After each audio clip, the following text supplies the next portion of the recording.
Si je vous dis oh logo, vous répondez toi-même tu sais que là-bas c'est doux. C'est faux.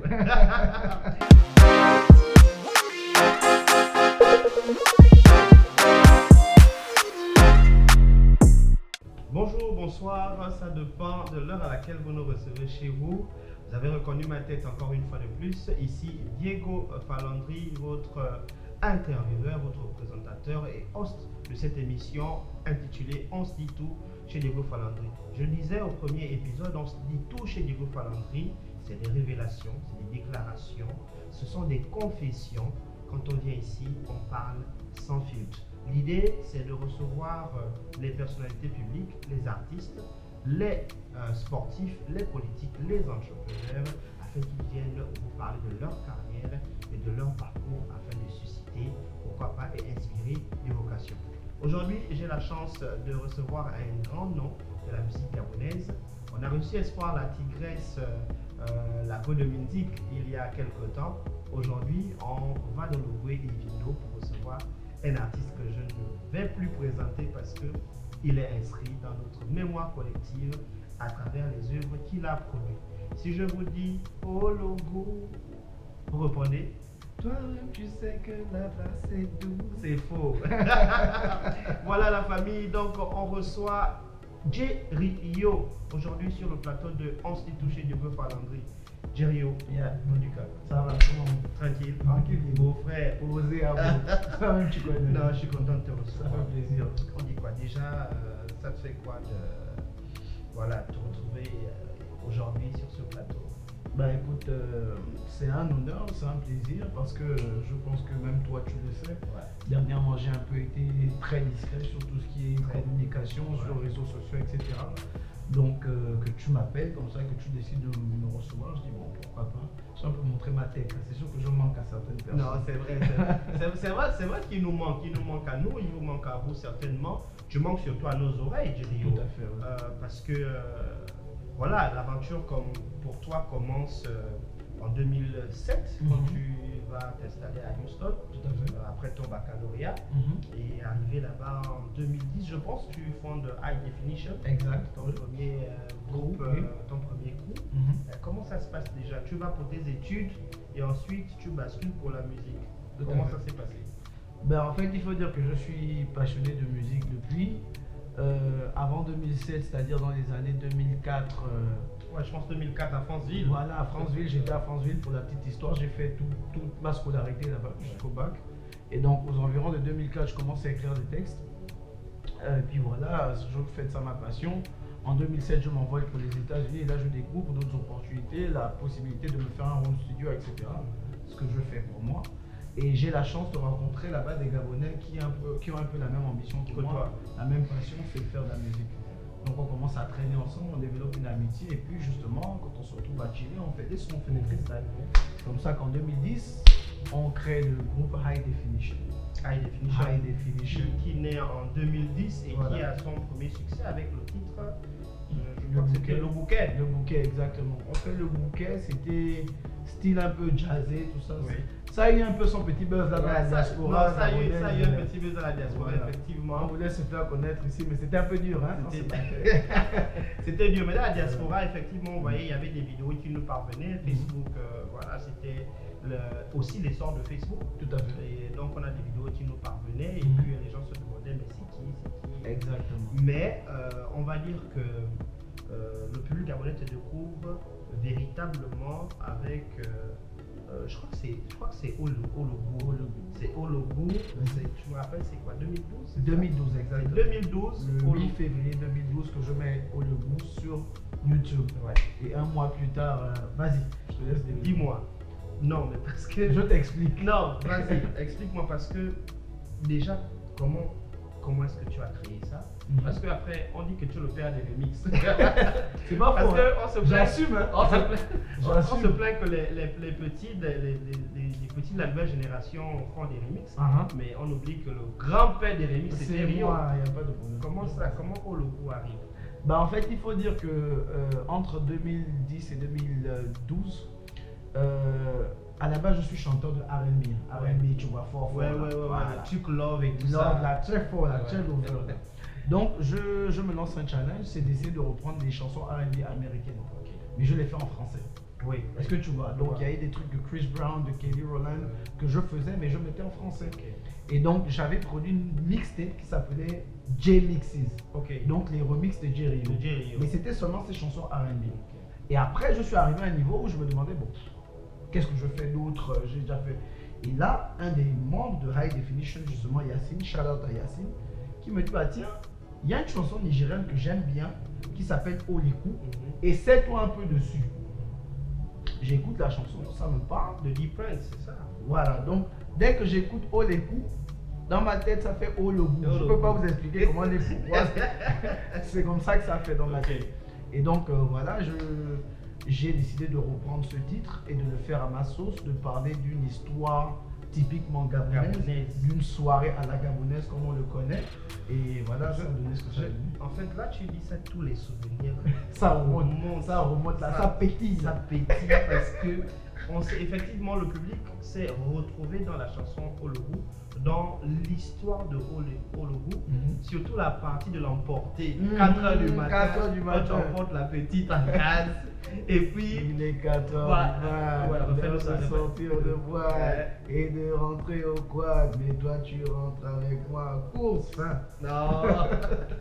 Non, en fait, les souvenirs remontent. Et voilà, donc Ologu vient comme ça, et puis ça prend de l'ampleur. On écoute ça partout, dans tous les bars, dans tous les nappes, dans toutes les boîtes. Et puis, là, beaucoup de gens te découvrent. À un moment même, on se demandait, c'est un Gabonais, c'est pas un Gabonais. Est-ce que c'est un Gabonais? Ah, et puis il y avait, il vient d'Afrique du Sud. Ah non, il est au State. Ah non, il est en Afrique du Sud. Toi, ce succès-là, c'est vrai que tu avais déjà eu un petit buzz avec le bouquet, avec High Definition. Mais quand le coup arrive et que ça prend autant d'ampleur, comment toi tu reçois ça? Ben, pour être honnête, je découvre tout un nouveau genre de succès. Il faut dire qu'on avait un petit buzz sur les réseaux sociaux et dans la diaspora, mais c'est avec Ologu que, parce que je mets Ologu sur les réseaux, comme je l'ai dit, en février 2012. Et en mars, je reçois un appel du Gabon d'un de mes frangins qui me dit que là, mon frère, dans toute la ville, là, c'est toi qui passes. Il n'y a que toi. Je réalise pas, tu vois. Et je réalise en fait que je suis devenu un artiste parce qu'à l'époque, je me considère pas artiste. Je me considère comme un jeune étudiant gabonais qui a mon passionné de musique. Donc c'est quand, en début été 2012, donc mai, on m'appelle depuis le pays. L'été, c'est les vacances. Hein. C'est les vacances, les grandes vacances. Toi là. Donc, on m'appelle depuis le pays pour dire que non, viens te produire ici en spectacle. Qui, moi, tu réalises. Je réalise que non. Et c'est l'accueil que j'ai eu quand je suis arrivé du showbiz. D'ailleurs, dédicace à l'une des personnes qui m'a donné la chance, c'est Régis Massimba. Et il y a aussi. Gros bonjour. Il y a aussi. En tout cas, il y a plein de personnes, je citerai plus tard, mais vraiment à toutes les personnes qui m'ont ouvert les portes et qui m'ont permis de m'exprimer. C'était une expérience magnifique. Et je me souviens même au cours de la même année, il y avait la maman qui donnait un spectacle à Gabon Expo. Il y avait Lacho qui a été invité, Kifrel, etc. Et j'étais parmi ces artistes-là qui, pour moi, étaient des gens qui étaient au-dessus de moi. Et là, je me retrouve dans un cercle assez fermé. C'était une expérience magnifique. Des gens que tu voyais, que tu rêvais peut-être de côtoyer. Exactement. Tu t'es rendu compte que le succès de Ologu t'a permis justement d'arriver, de côtoyer ce milieu-là.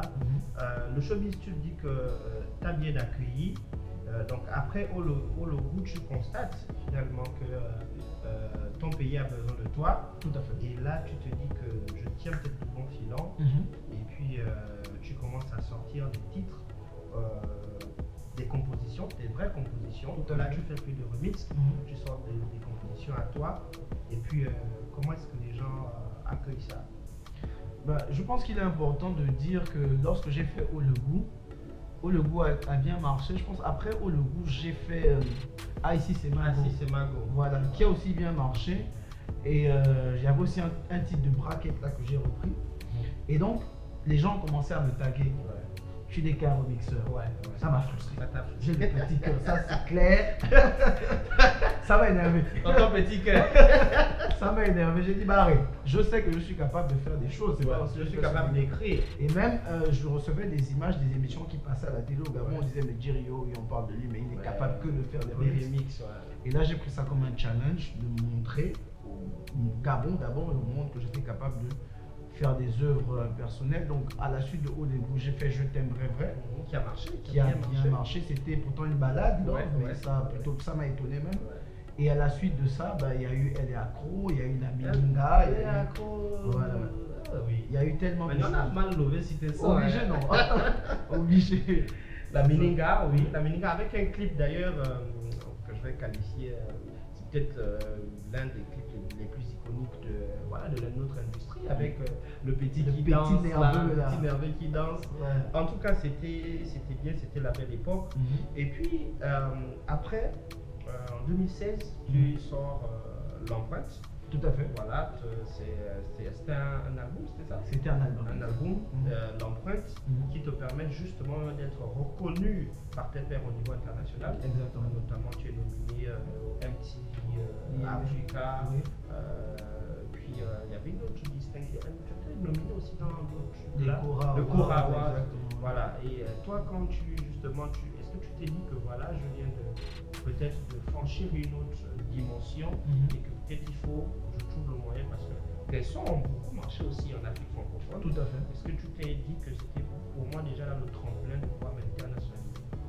Oui, il faut dire que déjà, pour remettre l'état d'esprit dans lequel j'étais quand je fais l'album Empreinte, il faut dire que après les sons dont on a parlé là, j'ai fait le Ndem, qui a marché très fort. Très fort.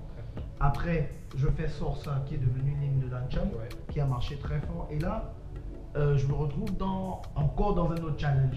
Lui ne sait que faire des chansons pour faire danser les gens. J'ai dit, ah bon, d'accord, je vais vous produire un album avec du contenu. Et justement, j'étais aussi fatigué de faire les mêmes choses. Donc je voulais explorer des nouvelles mélodies. Et avec Empreinte, c'était l'occasion pour moi d'enfin faire des chansons qui parlaient de moi, qui faisaient en sorte que les fans voient dans ma vie aussi. Exactement. Donc j'ai fait la chanson qui s'appelle L'Enfant à toi-même, là où je parle des relations que j'ai avec qui m'ont élevé. J'ai fait Au bord de l'Ogoué. Pourquoi je fais Au bord de l'Ogoué? C'est parce que je veux montrer mon attachement à ceux qui nous inspirent tous en tant que Gabonais. À ta culture. Exactement. Au bord de l'Ogoué, petit acapella peut-être. Au bord de l'Ogoué.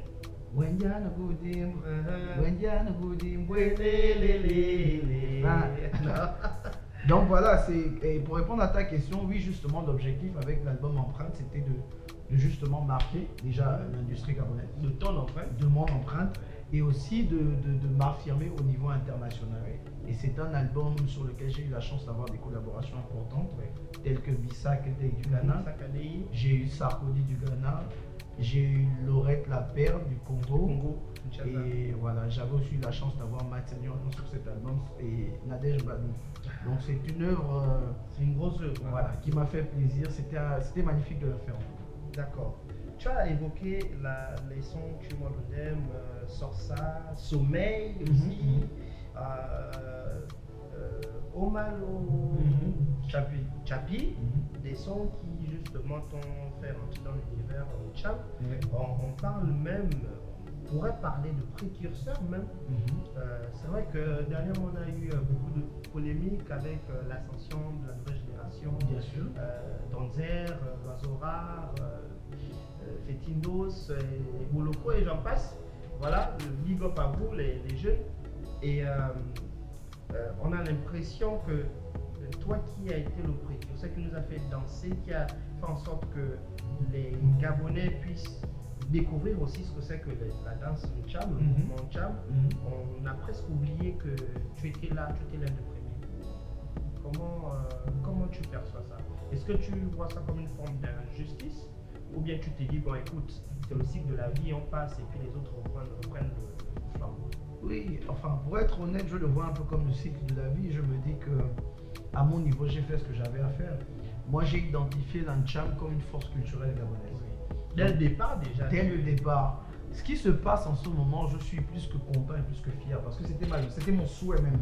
À l'époque où je fais l'Ancham, je me dis, voilà, le Gabon a enfin ce que par exemple la Côte d'Ivoire a avec le coupé décalé, ce que le Congo a avec la rumba, ce que machin. Aujourd'hui, tu as l'Afrique du Sud avec la Mapiano. Donc je me disais que ça c'est le Gabon Ce qui sera est. notre empreinte demain. Exactement. Et mon rêve à l'époque, c'était de faire en sorte que, je me disais même, on voulait même à l'époque faire une compile Cham. Une combine chap. Si. Mais il y a plusieurs artistes qui n'étaient pas chauds. J'ai eu la chance que NG Bling me suive un peu. C'est comme ça qu'on fait Chapi. Donc, vraiment, aujourd'hui, de voir que les artistes jeunes gabonais ont compris la force culturelle que l'Ancham représente, je suis plus que content et plus que joyeux. Néanmoins, Toutefois, cependant, nonobstant, je tiens quand même à préciser que oui, par moment, j'ai l'impression que, sans vouloir revendiquer quoi que ce soit, j'aimerais quand même avoir un peu plus de reconnaissance parce que je pense que j'ai posé quand même les fondamentaux de ce qui aujourd'hui est le mouvement qui existe comme il le est. mouvement Cham. Un Cham domine le monde aujourd'hui. Exactement. On va dire que tu es l'un des bâtisseurs. Tout à fait. Sinon, le premier peut-être à poser la première pierre Voilà. pour que le mouvement existe aujourd'hui. Voilà pourquoi je vais regarder ta caméra là et dire à tous mes petits chamans là que de temps en temps, faites un shout-out au grand. Faites quand même, Hein? faites quand même petit. C'est le grand quand même qui vous a donné l'affaire là ou bien? Quand même. Non, Voilà. mais écoute, moi-même en tant que fan de Jerry-O, hein, nous on a dansé avec ta musique, je me rappelle les soirées à Corneille, Big Band Joka, Transparent, bref, nos coins. Et puis je me suis dit qu'à un moment, mais on a peut-être un peu tout étudié. Est-ce que tu penses pas que justement c'est un peu ça le défaut des Gabonais, c'est qu'ils oublient vite leurs icônes, ou bien ils ne sont pas très reconnaissants? Est-ce que tu as l'impression que le public gabonais n'est pas très reconnaissant? Je sais, je n'ai pas l'impression, je sais que le public gabonais est bipolaire. Hein. C'est mes gens, je les connais. Ils sont bipolaires et très versatiles, mais dans le subconscient général, les Gabonais gardent quand même en mémoire quelles sont leurs véritables icônes. Je ne vais pas mentir, moi, de la part des fans, je reçois la reconnaissance que je pense que je mérite. Personne n'omet de me rappeler que mais c'est toi qui as commencé cette affaire. On est fiers de toi. Les fans me font des shout-outs tout le temps. Et même certaines personnalités du showbiz me disent attention, le mouvement ne l'abandonne pas, accompagne-le. Parce que tu es à la base de ça. Ne te mets pas en retrait. J'ai l'impression aussi que toi tu as abandonné, tu as jeté l'éponge. Exactement. Est-ce que c'est parce que là, on dit que les petits sont trop forts, c'est parce que tu es occupé ailleurs? Non, il faut dire la vérité. J'ai été occupé ailleurs ces dernières années. Je vais te dire la vérité. Je suis gabonais. On est ici, on se c'est dit confession, tout. non? On se dit tout. Voilà. J'ai fait la musique. Fait. J'étais aux États-Unis, je regarde comme ça, je vois en ligne. Falandri s'est mariée. Elle a fait des enfants. J'ai dit, attends, la musique là c'est bien, mais à quel niveau de ma vie? Elle a monté sa bicoque là-bas, j'ai dit non, ok, pause. Il faut se concentrer, il faut poser une base véritable. À un moment donné, il y a l'âge aussi qui passe. Je me suis dit, il fallait quand même que je me construise une base pour ma vie. Et j'ai pris le temps de le faire sans pression. Maintenant, c'est fait. Maintenant, je suis tranquille, je suis content. À part la musique, tu travailles, tu vis de quelque chose. Exactement. C'est ça qui t'a pris le temps. Tu as d'abord de la musique en stand-by. Exactement. Et aujourd'hui, quid de ta musique?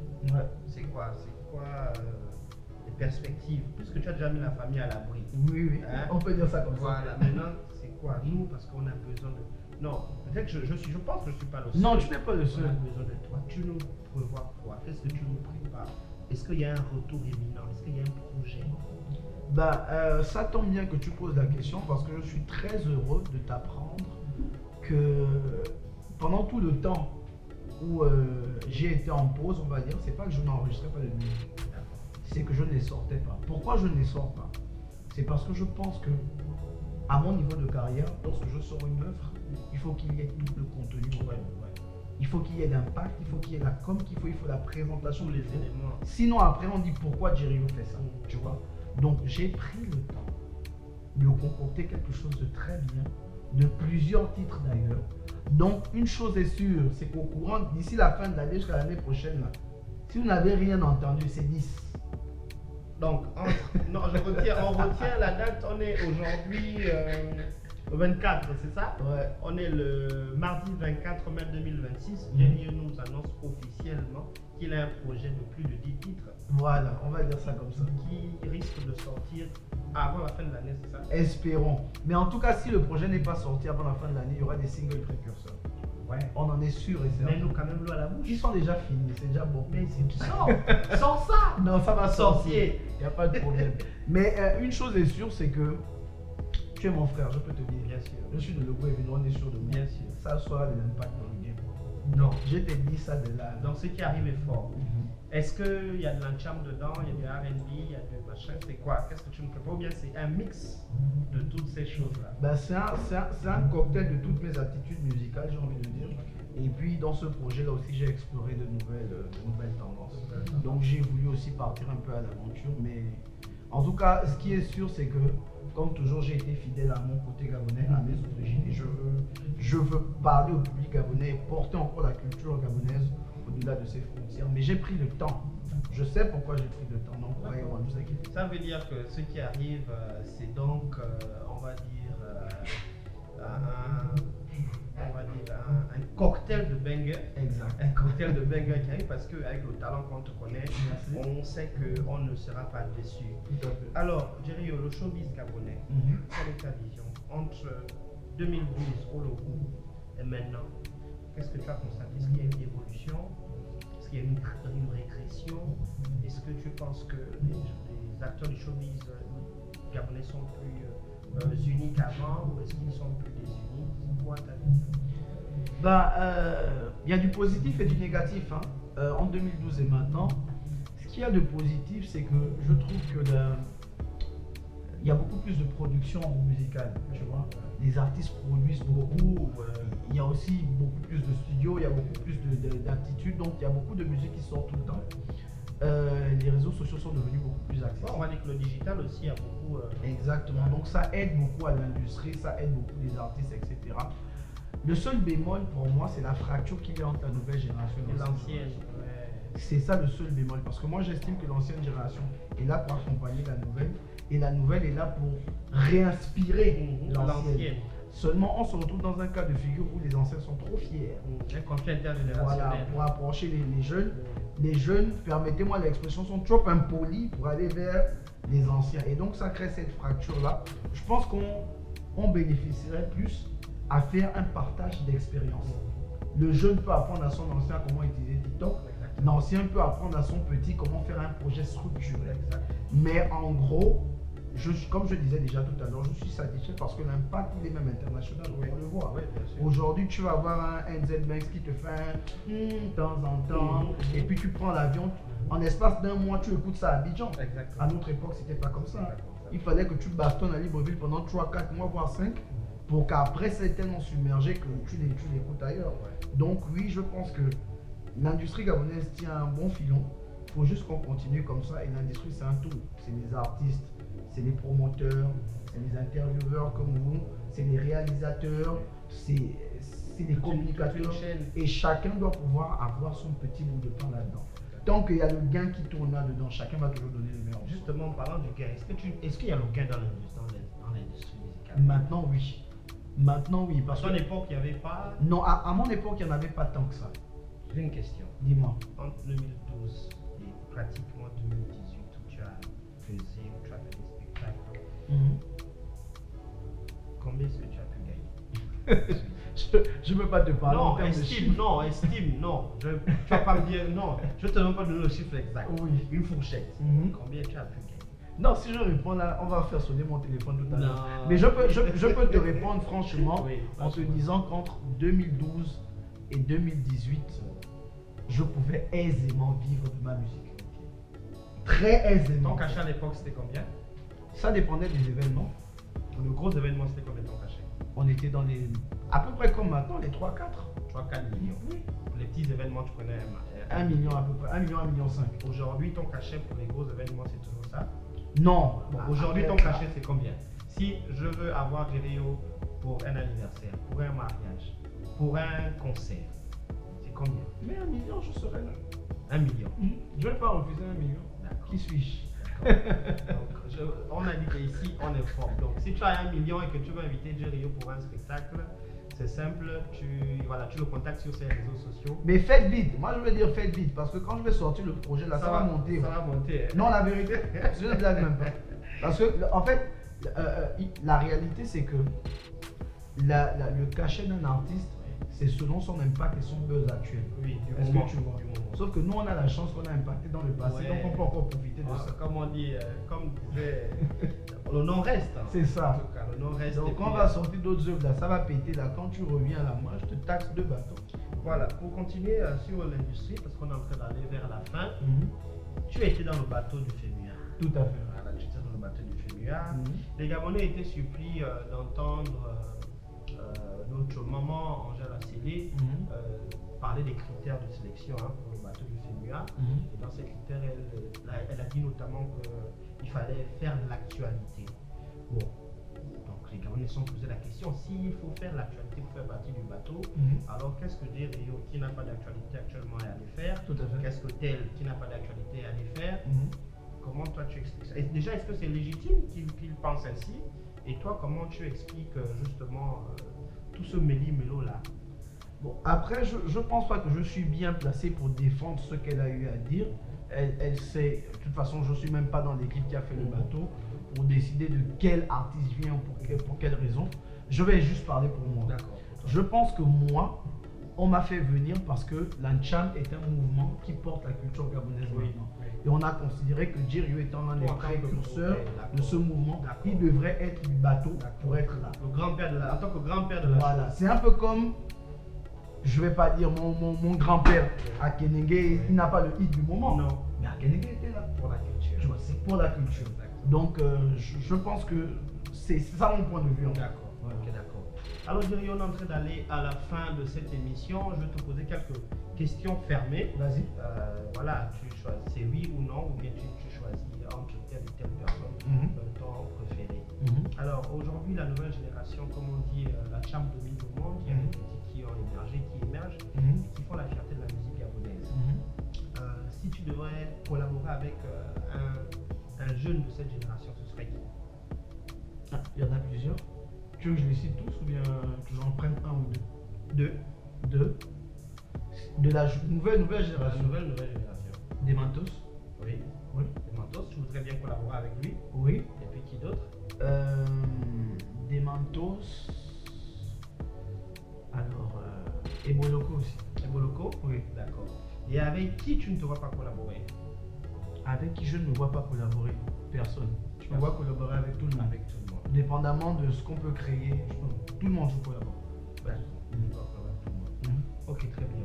Alors, famille, juste encore une petite question avant de clôturer. Celle-ci, c'est justement par rapport à toi, tes perspectives, parce que là, tu as dit qu'il y a l'album qui va arriver et qu'on va se regaler. Djirio, dans 5 ans, comment tu vois le mouvement Charm et où est-ce que tu te positionnerais? Dans 5 ans, je vois le mouvement Cham avec plusieurs superstars. Déjà, ceux qui sont positionnés doivent rester très malins et ils doivent rester aussi très lucides et très intelligents. Et comment moi je me positionne? Moi je me vois comme un consultant, on va dire, de l'Ancham, tu vois. Parce que moi je ne fais pas que de l'Ancham et je ne vais pas faire que de l'Ancham. Mais je suis ouvert à orienter, à guider les jeunes s'ils ont des questions, s'ils ont besoin de collaboration. Comme tout à l'heure, je te dis que moi je travaille avec tout le monde. Mais dépendamment des projets, si tu me dis quel est ton préféré en ce moment, je te dirais un tel ou un autre artiste. Donc voilà, moi je pense que la musique gabonaise va bien se porter. Et la Cham, il y a tellement, c'est-à-dire que moi-même j'ai découvert tellement d'artistes Cham qui n'ont pas percé. Les petits sont mal forts. Mal forts. Donc voilà. Ok, d'accord. Il y a notamment celui qui porte le mouvement actuellement, l'Ozora. Tout à fait. Tu le regardes, c'est quelqu'un que tu suis? Bien sûr. En tant que Gabonais qui ne suit pas l'Ozora, je suis bien l'Ozora, je suis tout ce qu'il fait. Mais je ne vais pas cacher quand même que quand on était au FEMUA, j'ai gardé un petit goût amer. Tu vois, parce que l'Ozora est venu sur le plateau, sur la scène. Il n'a pas chaleur quand même. Oui, il y a eu la polémique. Il aurait dû quand même. Le petit aurait dit voilà, je suis le fait qu'il n'est pas Charlotte au Gabon. Toi, quand tu es malin, non. Quand tu es malin, tu ne veux pas trop machin. Tu viens avec le drapeau. Effectivement. tu mets le drapeau sur les épaules. Comme il Tu a as- vraiment l'habitude de le faire d'ailleurs. Voilà. On s'est posé la question pourquoi cette fois-ci il ne l'a pas fait. Mhm. Donc c'est le petit goût amer que tu gardes. Oui, j'ai gardé, vraiment pour être honnête, j'ai gardé ce petit goût amer parce que le FEMIA c'était une plateforme internationale et le Gabon a été pays invité d'honneur. Tu vois, non? Globalement, ça s'est bien passé. Oui, globalement ça s'est bien passé. La soirée gabonaise a été magnifique. Les artistes gabonais qui ont presté de part et d'autre, c'était bien. Parce qu'il y a eu des perdièmes pour les gens qui sont partis, les artistes invités. Je pense que le FEMIA c'est une organisation assez sérieuse pour ça. C'est le FEMIA qui a payé les perdièmes de tous les artistes qui sont partis. Oui. L'État gabonais, qu'est-ce que l'État gabonais a pris en charge? Je ne saurais dire exactement, mais moi je sais que le contrat que j'ai signé c'était avec le FEMIA. D'accord. Voilà, donc je ne sais pas si l'État gabonais a servi de tremplin entre les artistes et le FEMIA, mais le contrat que moi j'ai signé c'était écrit, l'antenne c'était FEMIA. Et les cachets allaient de combien à combien? Oh, ça dépendait de l'artiste. Hein. Donc toi tu as eu combien? Moi j'ai eu un bon petit truc quand même. Mais les Gabonais, vous êtes combien? On ne peut pas aller sur tous les cachets. Tu as eu combien, gros? Le problème c'est que tu sors là, tous les gens avec qui tu as des la dettes vont fourchette, t'appeler. combien? C'était entre 2000 francs et 8 millions. D'accord. Choisis maintenant là où tu te mets. Ok, en tout cas, merci beaucoup, Jerio. Ouais. C'était un plaisir pour moi C'était un honneur, de te recevoir. Donc, on a parlé de tes débuts, on a parlé du succès. Tout à fait. En parlant de succès, tu avais beaucoup de nanas à l'époque. Ah mon frère, est-ce qu'on peut avoir la musique et le succès sans les ménages aussi? Ça va de soi. Ça va de soi, hein? Effectivement. Ok, d'accord. En tout cas, on a parlé de tout et de rien, surtout de ton actualité. Je rappelle que, voilà, nous sommes le 24 mai 2026 et Jerio en exclusivité sur l'émission On s'est touché des beaux Falandri. C'est d'ailleurs la raison pour laquelle il est ici, parce qu'il est venu pour tout nous dire. Il a un gros projet de plus de 10 titres qui risque de sortir avant la fin de l'année. En tout cas, restez connectés, suivez-le sur ses réseaux sociaux, TikTok, Facebook, Instagram, même sur LinkedIn. Allez le chercher là-bas. Vous allez me trouver Vous là. allez le trouver là-bas. Restez connectés parce que ce qui arrive, vous connaissez le talent de Jerio. Ce qui arrive, c'est forcément un cocktail de banger. On se dit donc comme ça, au revoir. On se retrouve au prochain rendez-vous avec un nouvel invité, avec une nouvelle personnalité publique, avec un nouveau Gabonais qui inspire, bien entendu, sa génération et qui fait bouger les lignes. Merci beaucoup, Bro. Merci, C'était un merci. plaisir. En tout cas, On a bien échangé. on a bien échangé. Sauf que vous ne connaîtrez pas comment j'ai eu au FEMIA.